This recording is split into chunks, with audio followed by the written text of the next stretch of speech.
Bonjour, me revoilà. Je suis de retour lundi 24 janvier. Si je ne me trompe pas, je pense que c'est ça. Lundi le 24 de janvier. Pardonnez-moi pour les quelques jours où je n'ai pas fait de vidéo. Comme j'ai mentionné dans un vidéo précédent, un de mes derniers vidéos, je pense que c'est le dernier ou l'avant-dernier vidéo que j'ai fait la semaine dernière, que j'allais voir mon ophtalmologiste et que j'avais des tests pour les yeux à passer.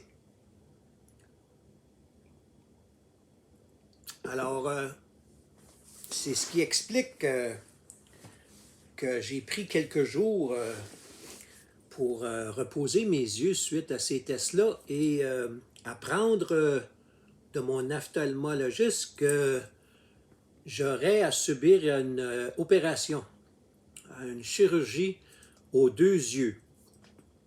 Ça, c'est en plus de ce que je dois traiter présentement.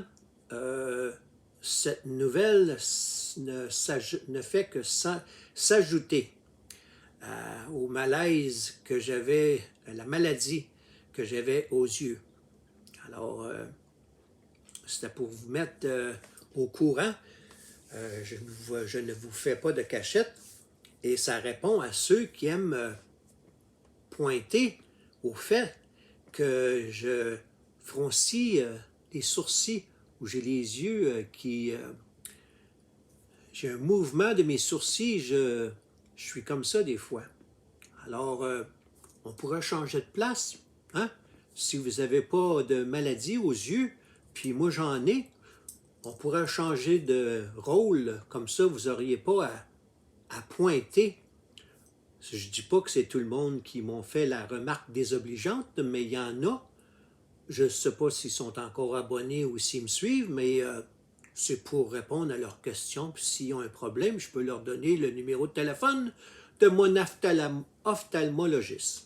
Bon, maintenant que j'ai mis ça au clair et je vous ai dit la raison pour laquelle j'ai pris quelques jours pour reposer mes yeux, la chirurgie n'aura pas lieu tout de suite, là. OK? Elle va avoir lieu un peu plus tard. Alors, pour l'instant, je vais continuer mes traitements que je me fais à tous les jours. Une des choses que je dois mettre, c'est des gouttes aux yeux. Alors,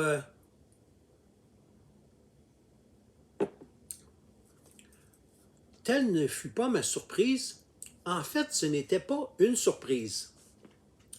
J'avais remarqué quand j'ai fait mes vidéos que mon épouse a regardé que le cadre, la photo sur le mur était un petit peu trop haute. Mon épouse est un petit peu comme moi, perfectionniste ses bords. C'est beau avoir un couple dont les deux sont des perfectionnistes. Alors, elle a descendu la photo pour qu'elle rentre dans le cadre, pour que ça ait un petit peu plus, je sais pas, que c'est plus joli, mettons, dans mon nouveau décor. Alors, j'allais dire que c'était une surprise, mais dans le fait, ça n'est pas une surprise de constater qu'il y a, encore une fois, deux individus, Pierre Blanchette et Denis Taux, qui continuent de vomir, je dis le mot vomir, sur Martin Luther et les protestants. C'est-tu pas beau, ça, un peu? De toute beauté. Oui.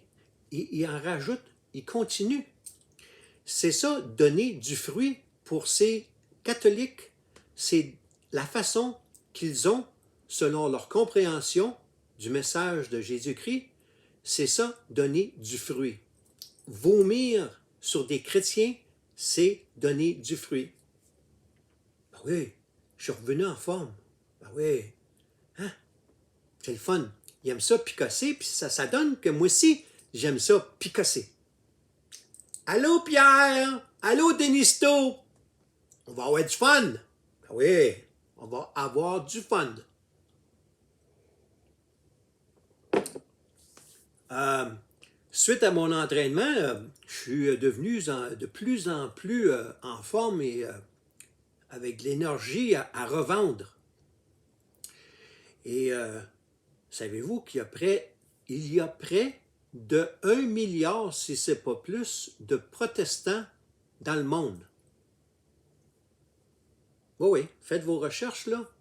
Puis ça, c'est les derniers chiffres là, que j'ai regardé, c'était à 2021. On est rendu en 2022. Puis c'est pas à la baisse, là. Ça monte. Alors, près d'1 milliard, on va arrondir, je n'ai pas de chiffre précis, mais on va dire 1 milliard, près d'1 milliard de protestants dans le monde. Et les deux experts, un en Europe, Denisto, et l'autre au Québec, Pierre Blanchette, selon ces deux experts-là, ils vont en enfer. Ils ne sont pas sauvés.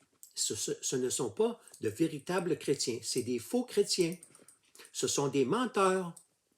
Tous les pasteurs, tous les évangélistes, les Billy Graham, les Charles Stanley, David Wood, il y en a une panoplie, là, il y en a, ça finit pas, là, si j'aurais à les nommer, là, il y en a plusieurs au Québec, là.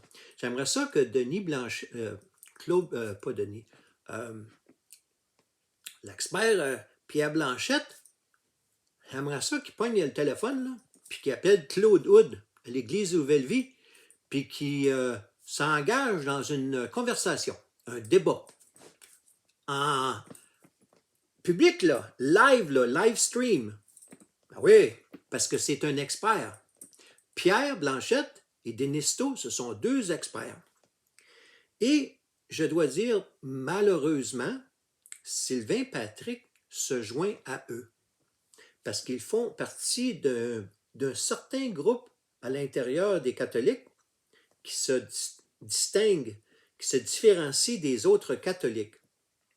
Ceux-ci aiment attaquer. C'est leur mission évangélique, leur mission dans la vie, suite au message de Jésus-Christ, c'est de toujours, constamment parler franc-maçonnerie, Vatican II, parce que Vatican II, il y a des bons puis il y a des mauvais catholiques, selon Pierre Blanchette et Sylvain Patrick et Denisto. Sylvain Patrick est beaucoup plus modéré. Il fait de beaux vidéos.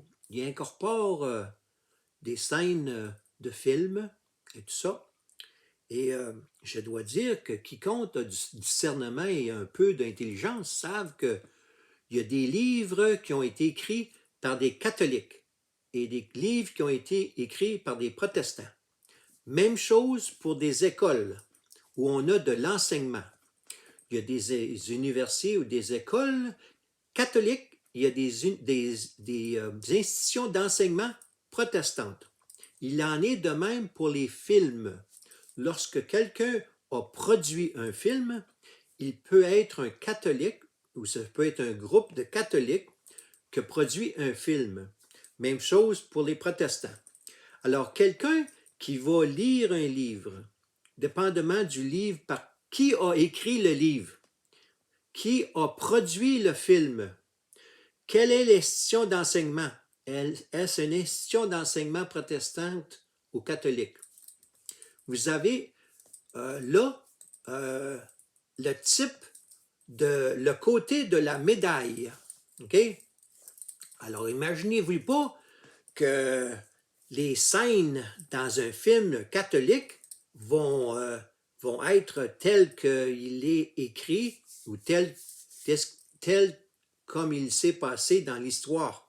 OK? Alors, je remets les choses comme ça en perspective pour ceux qui ont un esprit analytique et une certaine intelligence et un certain discernement spirituel. Il y en a, je sais, il y en a. Je côtoie des catholiques anglophones, francophones du Québec et d'ailleurs, constamment, à tous les jours. Et ce que Denisto et Pierre Blanchette font n'aide pas du tout. Ils ne font que se caler et nuire à l'évangélisation, que ce soit catholique ou protestante, à l'évangélisation du christianisme. OK? Parce qu'il ne leur appartient pas de décider pour la personne vers quel christianisme, ce que je veux dire par quel christianisme, s'ils vont fréquenter une église protestante ou une église catholique. Il n'appartient pas à ces deux experts de décider. OK? Surtout suite à un cours alpha. Je sais, j'ai passé le cours alpha moi-même dans un milieu non dénominationnel, qui était un groupe œcuménique, dans un lieu neutre. Alors je sais de quoi je parle. Parce que quand vient le temps de fréquenter et d'adopter une église, je me disais, ben je vais où maintenant? OK? L'Église catholique, c'est ça, puis l'Église protestante, c'est ça. Alors, je ne suis pas le seul. Il y en a beaucoup comme ça. OK? Alors, Sylvain, Patrick, le problème, il s'est compromis. Malheureusement, il s'est compromis parce qu'il est beaucoup plus sensé, il s'exprime bien et tout ça. Malheureusement, il s'associe aux propos de Denisto et de Sylvain, pas Sylvain, mais Pierre Blanchette. Pierre Blanchette et Sylvain sont amis. Ils sont tous deux au Québec. Ils se connaissent bien, très bien. Ils collaborent ensemble. Et lorsque Sylvain Patrick appuie ce que Pierre Blanchette dit et fait, il y a un problème. Pour Sylvain Patrick, il y a un problème. Hein? Tu as beau être ami avec quelqu'un, mais lorsque tu dis, Sylvain, que tu appuies et tu es d'accord avec ce que Pierre Blanchette dit et fait, c'est là que tu te creuses un véritable trou, un problème. Alors, les données du fruit, pour ceux qui connaissent l'Évangile, ceux qui connaissent le message de Jésus-Christ, ils connaissent leur Bible, la Bible, OK? Donner du fruit, savez-vous ce que c'est donner du fruit? Hein? Est-ce que Denisto et Pierre Blanchette, quelle sorte de fruits produisent-ils? Hein? Quelle sorte de fruits produisent-ils? Vous imaginez-vous que Jésus regarde ce que Denisto et Pierre Blanchette font? Ils disent « Let's go les boys, bad job, bravo, bravo Pierre, bravo Denisto, continuez de critiquer, de vomir, hein? Let's go, là. C'est ça, là, je vous ai créé.